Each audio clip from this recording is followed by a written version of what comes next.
مهما كانت الحياة البرية قاسية على بعض الحيوانات، ولكن تبقى الحرية رقم واحد بالنسبة له، لأن الحبس هو شيء أقسى على الحيوانات من البرية نفسها، ولأن الحياة للحيوانات هي الحرية مهما كان نوعه وحجمه. وفي أوقات كتير حيوانات بتنتحر وهي محبوسة، وده بسبب الحالة النفسية السيئة بسبب الحبس.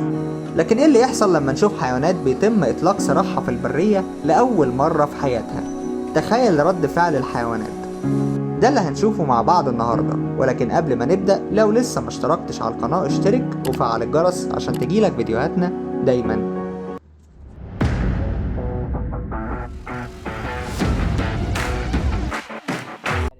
الفيديو ده بيتم تجهيز فهود ما شافتش الحرية قبل كده. شوف رد فعلهم لما شافوا مساحة يجروا فيها. تحس ان هما بيقولوا لبعض ده احنا ما كناش عايشين يا جدعان. البطريق ده اتولد في عيادة بيطرية وبيجهزوه عشان يسيبوه لمكانه. الراكون ده كان بيتعالج في عيادة وما صدق ما فتحوله القفص عشان يروح بيته. المنظر هتشوفه ده من أجمل ما يكون. أكتر من 1,000,000 حمامة بيتم إطلاقها في الهواء في مدينة البرتغال.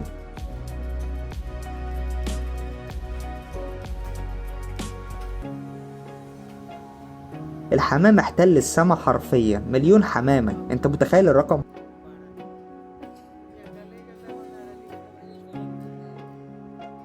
أسود البحر دي ما شافتش البحر قبل كده واتربوا في عيادة، ما صدقوش نفسهم لما شافوا البحر.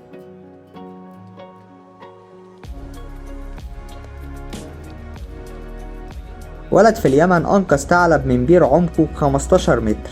انتوا متخيلين العمق؟ يعني دي كأنها عمارة مكونة من 5 أدوار. الفيل ده كان بيتم علاجه ورابطينه في سلاسل عشان الجري كان خطر عليه. بص على السعادة اللي على وش الفيل، حاجة جميلة جدا.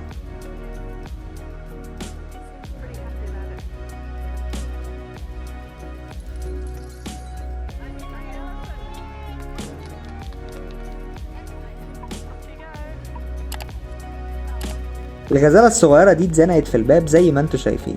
الناس ساعدتها عشان توصل لمامتها. انت لو عندنا في البلد كان زمانك معمول عليكي شوربة غزلان.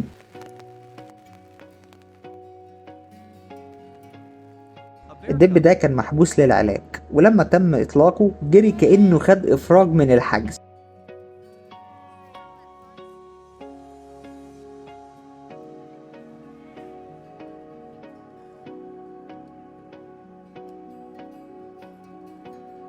الثعالب دي كان في حد مصطادها وتم تحريرهم منه وبيجهزوهم عشان يرجعوهم البرية من تاني. القط القطبي ده كان بيتعالج. بص على رد فعله وهم بيحرروه.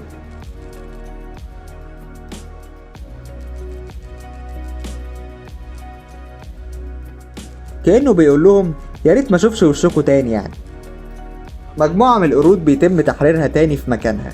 بص على رد فعلهم وهم بيجروا، حاجة في قمة الفرح.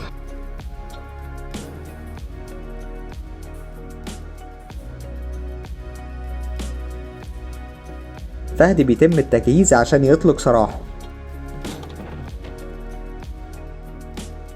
بص وقف في الطريق ازاي كأنه مش مصدق انه في بيته خلاص وكأنه لوحده.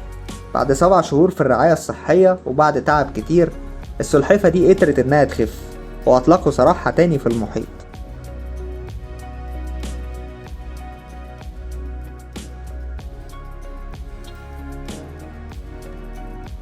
الناس دي حتى اللي حسنا بيرجعوها بيئتها، ناس جميلة جدا.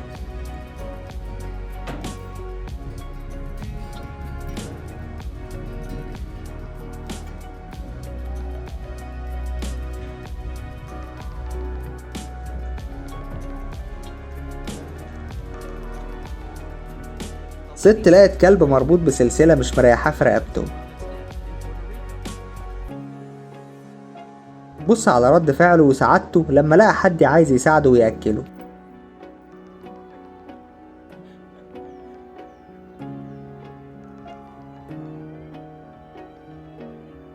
ده ما سابهاش كمان وفضل يلعب معاها تعبيرا منه على الشكر.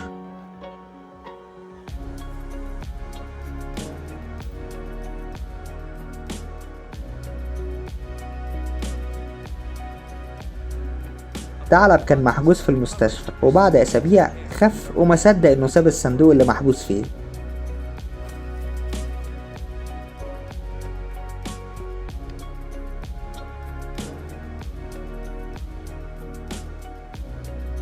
اللي انت شايفه في القفص ده مجموعة من العصافير كان حد حاجزها في قفص، والناس دي كانت بتحررهم.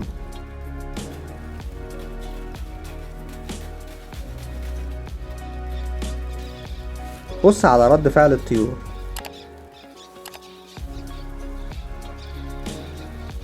تحس ان الطيور بتغني من الفرح على الحرية اللي رجعت تاني.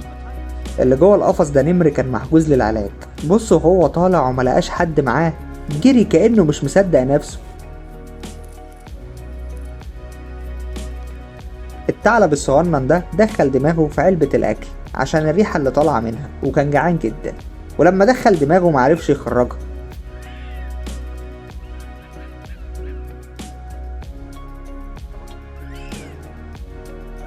يا ريت نخلي بالنا واحنا بنرمي علب زي كده، ممكن تضر الحيوانات.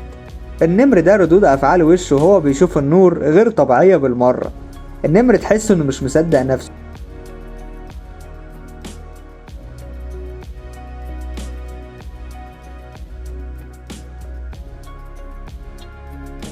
البطريق ده ما شافش المحيط قبل كده، ولما الست اللي كانت بتربيه اطلقت سراحه وسابته للمحيط كأنه بيبص لها ويقول لها هانت عليك العشرة يعني، بس رجع في كلامه وقال يلا مش مهم.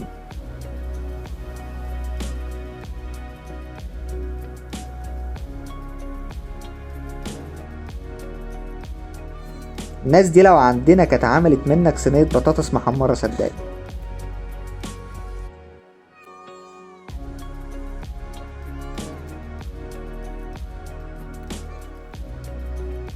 النسر ده كان بيتعالج لمدة سنة بسبب الشيخوخة وعدم القدرة على الطيران، وبعد سنة كاملة الناس بتحاول تفكره بمكانه الطبيعي.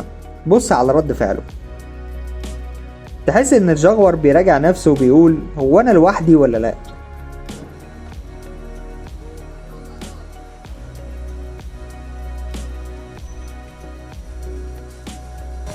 الشمبانزي ده بيتم اطلاق سراحه بعد ما الدكتورة عالجته، بس منسيش حقها واداها حضن مطرات عشان يشكرها على اللي عملته معاه. والله الحيوانات دي بتحس عن ناس كتير.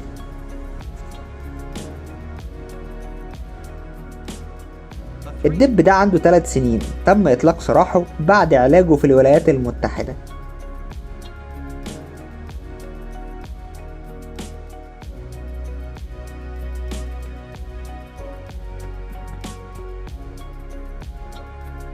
الراجل ده اشترى كل الطيور اللي الراجل ده بيبيعها عشان بس يطلق سراحها من تاني. احساس جميل جدا لما تكون سبب في حرية حيوانات زي كده.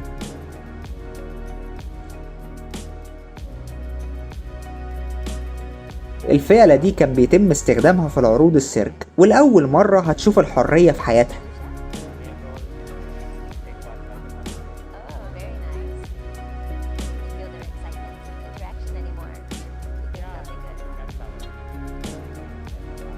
الديب ده كان بيتم علاجه، والراجل ده طبعا بيحاول يحرره وهو خايف على نفسه لا يعمل له حاجة. ده ديب يا جماعة. لو وصلت لحد هنا اعرف ان الفيديو عجبك، يا ريت تدعمني بلايك عشان يوصل لباقي الناس، ولو لسه ما اشتركتش على القناة اشترك وفعل الجرس عشان تجيلك فيديوهاتنا دايما. سلام.